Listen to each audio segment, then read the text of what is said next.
Okay, after learning about the basic meaning of utility, now we have to understand the utility of the marginal utility of money. Money, you all know, it is all the currency notes which you have in notes, coins.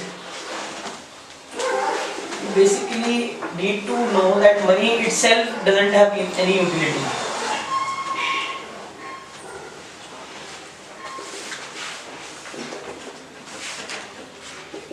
Like for example, if you are hungry, you cannot eat the currency note or coin. But money has the power to purchase utility.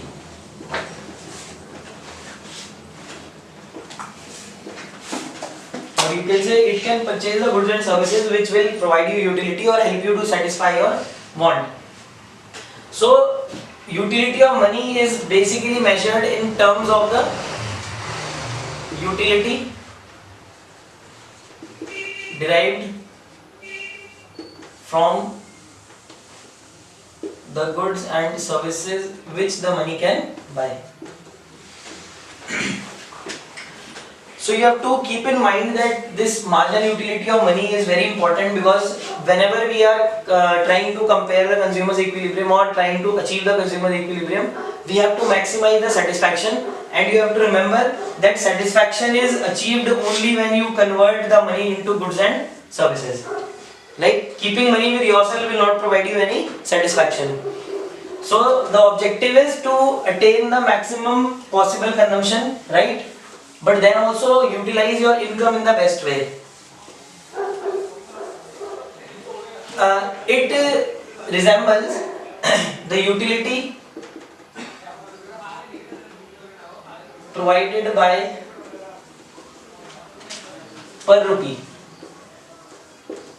Like for example, you say the marginal utility of a commodity is say 50 utils, and say price of that particular commodity is say 10 rupees. So spending 10 rupees is giving you utility of 50 utils.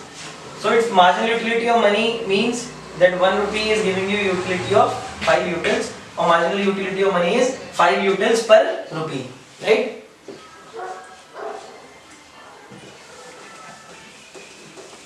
You always have to remember this particular concept, because this is very important to understand the consumer's equilibrium. And now we are moving on to our first case of the consumer's equilibrium. Like we discussed that it is the cardinal approach. Actually we have been discussing all the marginal utility, total utility, all these are part of cardinal approach, because in the ordinal approach utility is not measurable, so you cannot have total utility and marginal utility, right? Cardinal approach basically has two cases.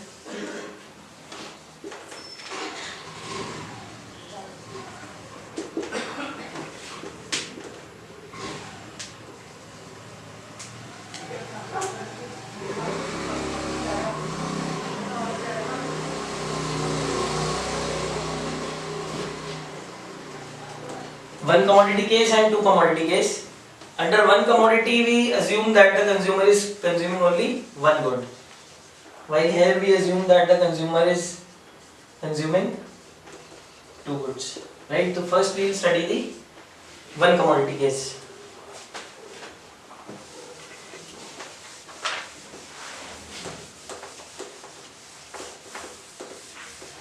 Before moving on to the explanation of the consumer's equilibrium, I would like to tell you that all these equilibriums have certain conditions,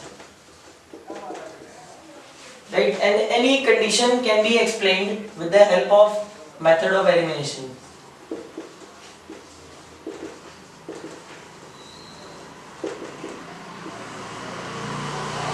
Method of elimination, you already know the meaning.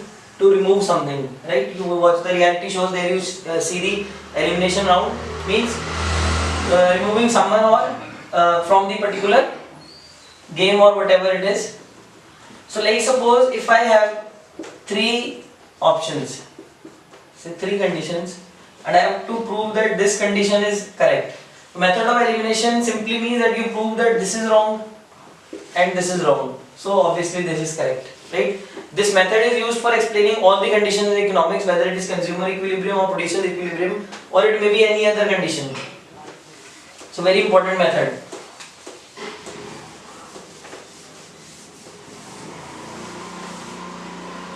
Now the one commodity case.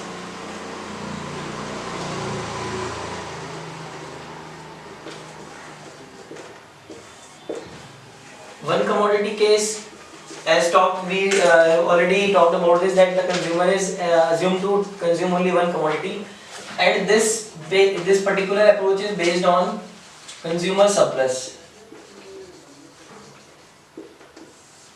Consumer surplus simply means the gain which the consumer can get. For example, if you get utility of 10 utils from a commodity and price of that commodity is say 8 rupees, right? And we assume that marginal utility of money is 1. So if I divide this by 1, then it will again be 10 utils only. So here the consumer is gaining 2 utils because he is giving money worth 8 rupees but getting the utility of 10. This is known as consumer surplus or gain. Similarly, if the price of the commodity would have been say 12, right, and the utility remains same, then the consumer would be losing 2 utils. Or you can say consumer surplus will be minus 2. Right? This concept and the equilibrium is based on maximizing the consumer's surplus. You have to maximize the total gain of the consumer, means it is the best possible situation. He cannot get more than this gain by consuming any more unit of that particular commodity.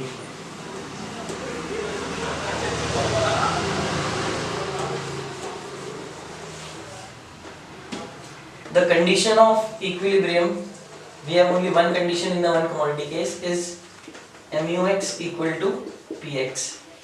In some of the books you will find the condition is MUX upon PX is equal to MUM. It means that utility per rupee, again MUX divided by PX, you have to convert it into terms of money, marginal utility of money, and then you have to see. If I use this condition, I have simply assumed that the marginal utility of money is 1. It means 1 rupee gives me 1 utils of utility. So I need not divide it. I can simply write MUX is equal to PX, and it won't be marked wrong. Anywhere if you write this condition, it will never be marked wrong. So you have to remember this condition MUX is equal to PX. Now before moving on to explanation of this condition, I would like you to have a look at this condition numerically. Right? We will take a numerical example and try to understand how the consumer gain will be maximized if MUX is equal to PX. Take the units PX, MUX, gain,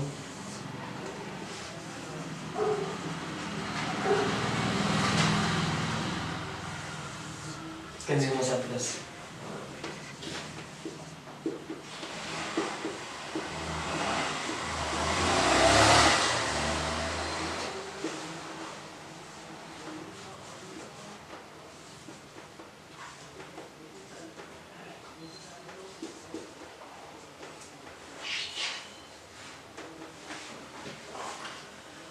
Suppose the price of the commodity is 5.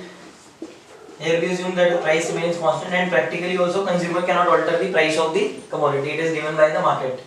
Now if see that when the consumer consumes the first, again the assumption is that marginal utility of money is equal to 1. So I am not dividing it. If say marginal utility of money would have been 2, then first I will have to divide MUX by 2. Then I will get MUM, and then I will compare it with the price. In the first commodity, when the consumer is consuming, he is getting the utility of 10 utils, but he is spending only 5 utils. Only 5 utils are going from his side, so it means his gain is 5.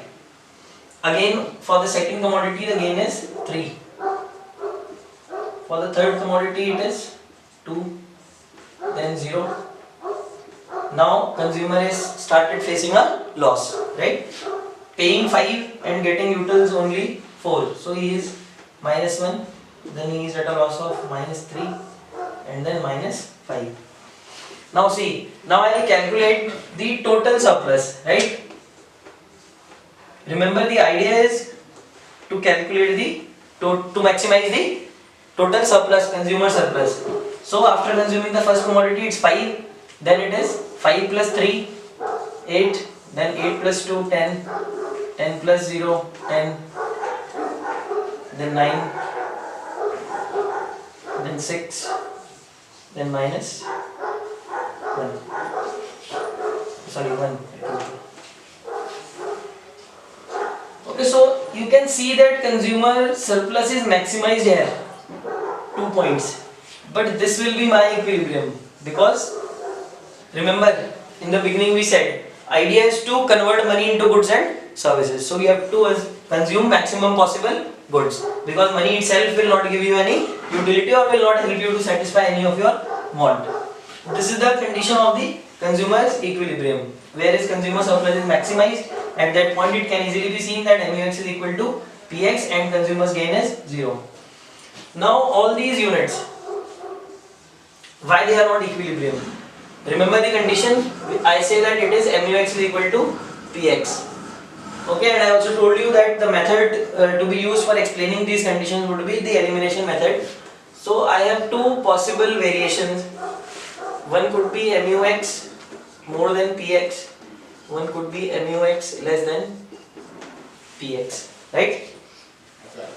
Now I'll try to eliminate these two conditions and try to prove that these are not the equilibriums. Then automatically it is proved that MUX is equal to PX. Or if a question is asked to explain the condition MUX is equal to PX, so you will follow this method. You will first write that these are the two possibilities, then you will explain that why it is not the equilibrium and why this is not the equilibrium. So this is the point of equilibrium. Now in the numerical we will study how these conditions are explained. You can observe that at units 1, 2 and 3, MUX is equal to PX, MUX is greater than PX, right, for all the 3 goods. So all the 3 units, you can see they all are increasing my surplus, right? So when there is a chance to increase the surplus, that particular